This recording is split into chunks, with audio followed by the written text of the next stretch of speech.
বৌদি, ও বৌদি, কই ঠাকুরঝি তো এখনো এলো না, আমাকে বৌদি বলে ডাকলো না। তো তাহলে এখনও আসেনি। ঠিক আছে, ততক্ষণে আমি তাহলে রান্নাটাই সেরে ফেলি। পার্শে বাটা দিয়ে আলু বেগুন দিয়ে পাতলা ঝোল। কি ভালো না খাবে ননদিনী। আর এই যে বেগুন, বেগুনের কি দাম, আকাশ ছোঁয়া। আচ্ছা, বেগুনে কি আছে বলো দেখিনি।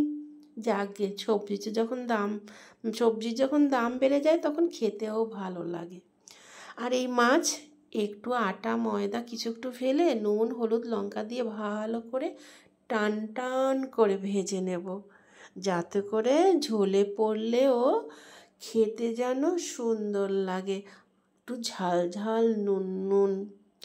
যাকে মাছটা তোমার টান টান করে ভাজা হয়ে গেল। এবার নুন হলুদ লঙ্কা একটু গুলিয়ে রেখেছি জলে, আর একটু ফোড়ন মাছের মধ্যে তুলে রাখলাম।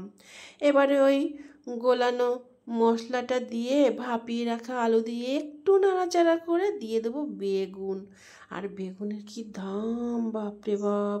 একটু নাড়াচাড়া করে দিয়ে দিলাম আবার সেই ফুটানো জল, নাহলে বেগুনের কি তেজ, বেগুন আবার সেই সিদ্ধ হতে চাইবে না। এবার ঢেকে ঢেকে রান্নাটা করে নেব। আর ওই এক চিমটে জিরে সেটা বেটে দিয়ে দিলাম। আর ওই যে ফোড়ন দিয়ে রাখা মাছ সেইটা দিয়ে একটু সবজির মধ্যে মিশিয়ে টিশিয়ে দিয়ে দেব ধনিয়া পাতা। যা গন্ধ! ঠাকুরজি এখনও আসছো না, কি ভালো গন্ধ, তোমাকে কি বলবো। তুমি কিন্তু রান্নাটা মিস করে গেলে। যাকগে, পরে না হয় খেয়েওক্ষণ, এখন তাহলে রাখি।